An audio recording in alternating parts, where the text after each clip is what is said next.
मैं आपका दोस्त राहुल। रात के करीब 12 बज चुके हैं। आज फिर एक बार आपके सामने YouTube लाइव में हाजिर हूँ। जैसा कि आप जानते हैं, पिछली 5 जगहों पर हमने पूरी रात बिताई, पर हमें कोई डरावनी बात नजर नहीं आई और ना सुनाई दी। इसके साथ हमारा यकीन और ज्यादा मजबूत हो चला है कि भूत प्रेत आत्मा सब कुछ बकवास है, ना इनका कोई वजूद है, ना ये कहीं मौजूद है। तो मैं आज इस नई जगह पर पहुंचा हूँ। शर्त के मुताबिक हर बार की तरह यहाँ पर रात बितानी है। तो आप तैयार हैं न्यू एडवेंचर के लिए? तो चल। इंटरनेट कनेक्शन कटने से YouTube पर कल रात अपलोड की हुई वो वीडियो एक ही जगह रुक गई।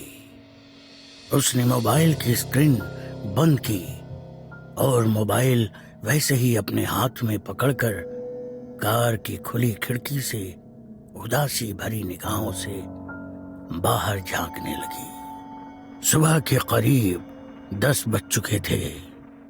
सूरज की हल्की सुनहरी धूप जंगल में चारों ओर फैली थी। उसी जंगल के बीचों बीच एक कच्ची सड़क पर सफेद रंग की कार धीरे धीरे आगे बढ़ती दिखाई दे रही थी। कार के अंदर बैठे कॉलेज के लड़के लड़कियां जंगल के उस सन्नाटे को बिना कुछ बोले नजरों से ही समझने की कोशिश कर रहे थे। उन्हें सबसे अजीब बात यह लग रही थी कि उस जंगल में इतना सन्नाटा होने के बावजूद किसी भी जंगली जानवर की आवाज या आहट महसूस नहीं हो रही थी और ना ही पंछियों की आवाज आ रही थी। इंसान तो क्या, मानो जंगली जानवर और पक्षी भी उस इलाके में आने से डरते थे। उनकी कार एक जगह आकर रुकी और धीरे धीरे सभी दोस्त कार से बाहर निकलने लगे। सब हैरान नजरों से सिर्फ चारों ओर देख रहे थे। उनके सामने एक बड़ा सा आलीशान बंगला था।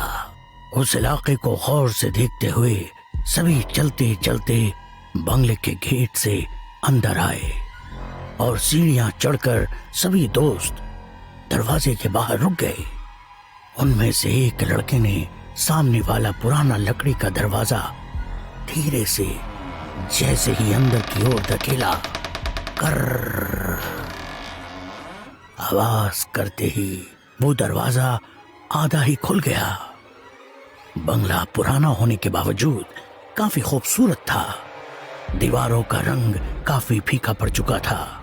शायद कई सालों से वो इस तरह आग उगलती धूप, हड्डियां जमाने वाली ठंड और मूसलाधार बारिश को अरसे से झेलते हुए भी शान से अपनी जगह मजबूती से खड़ा था।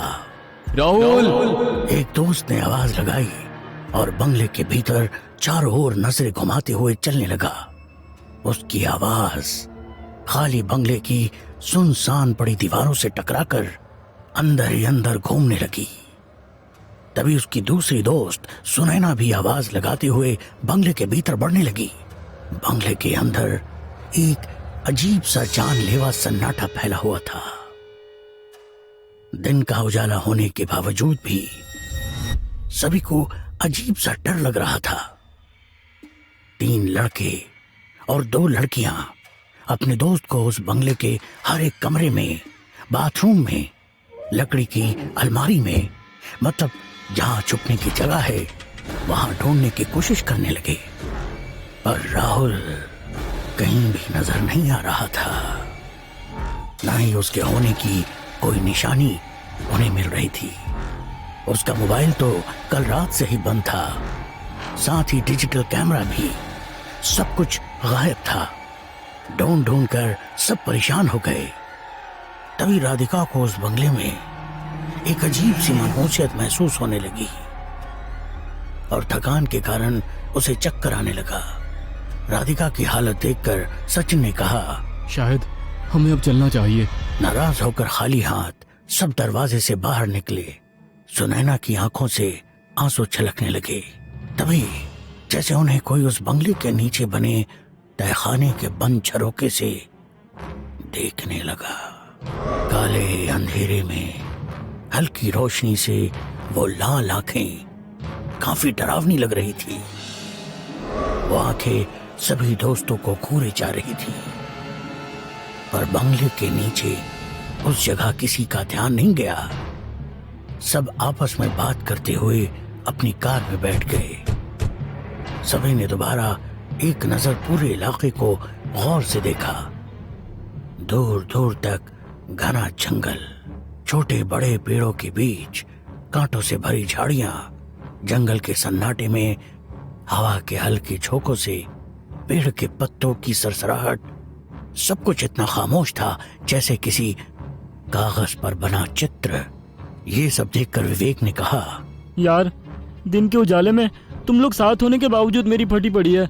राहुल अकेला पूरी रात इस जगह रहा था, उसकी हिम्मत की दाद देनी पड़ेगी। उसकी बात सुनकर सचिन ने गाड़ी शुरू की। जंगल की कच्ची सड़क से उनकी गाड़ी धीरे धीरे आगे बढ़ने लगी और पीछे बैठी सुनैना ने एक नजर उस बंगले पर डाली। वो वीरान पड़ा बंगला कुछ ज्यादा ही अजीब लग रहा था और उस तहखाने से वो दो आंखें अभी भी सुनैना को घूरे जा रही थी। सर, हमारा दोस्त राहुल लापता हो गया है। सभी दोस्त पुलिस स्टेशन पहुंचे थे। विवेक ने थोड़ी डरी सहमी आवाज में इंस्पेक्टर साहब को बताया। गायब हो गया? मतलब? इंस्पेक्टर साहब ने शक भरी नजरों से सबकी ओर देखा। विवेक एक एक बात इंस्पेक्टर साहब को बता रहा था। बगल की कुर्सी पर बैठी सुनैना को अपना सर पकड़े रोता देख राधिका ने उसको थोड़ी हिम्मत दी। विवेक की सारी बातें सुनकर इंस्पेक्टर साहब अपनी कुर्सी पर थोड़ा पीछे सिरकते हुए छत पर धीरे धीरे घूमने वाले पंखे की तरफ देखते हुए मुस्कुराकर बोले, शर्त? अकेले रात बिताने की शर्तें, वो भी ऐसी जगह जिसके बारे में हमें कोई भी जानकारी ना हो।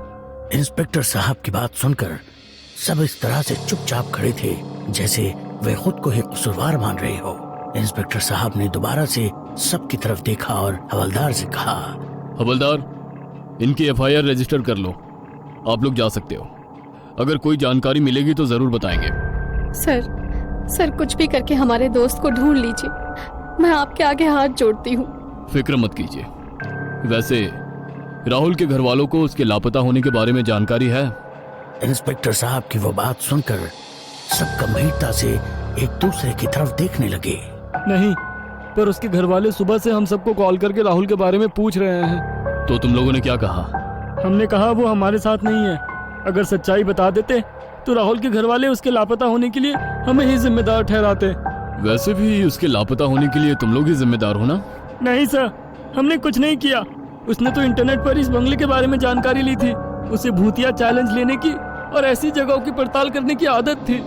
इससे पहले भी उसने कई बार ऐसी अजीबोगरीब जगह की पड़ताल की है। यूट्यूब पर आप उसका चैनल भी देख सकते हैं। बोलते हुए विवेक ने जेब से अपना मोबाइल निकाला। यूट्यूब पर वीडियो सर्च करते हुए इंस्पेक्टर साहब के सामने अपना मोबाइल रख दिया। ये देखिए सर। वीडियो में राहुल रात के अंधेरे में किसी सुनसान जगह चलता हुआ दिखाई दे रहा था। कोई पुराना खंडहर या फिर बंगला नजर आ रहा था। अपने हाथ में डिजिटल कैमरा लेकर राहुल हर एक चीज रिकॉर्ड करते हुए आगे बढ़ रहा था। साथ ही वह उस जगह और वक्त के बारे में जानकारी भी दे रहा था। तो ये है तुम्हारा दोस्त राहुल? इंस्पेक्टर साहब की करारी आवाज सुनकर सभी ने हाँ में गर्दन हिलाई। सभी दोस्त नाराज होकर अपने अपने घर चले गए। किसी का भी अपने काम में मन नहीं लग रहा था। सुनैना सबसे ज्यादा दुखी थी क्योंकि राहुल और सुनैना एक दूसरे से बेहद प्यार करते थे। सुनैना के लाख मना करने पर भी राहुल ने विवेक के साथ लगाई वो शर्त एक्सेप्ट की, जिसका नतीजा उन सबको भुगतना था। राहुल के माँ बाप सुबह से फोन करके अपने बेटे के बारे में पूछ रहे थे, मगर उनके सवाल के जवाब किसी के पास नहीं था। रात हो गई। सुनैना गुमसुम सी डाइनिंग टेबल से सटी कुर्सी पर कहीं नजरें गड़ाई बैठी थी।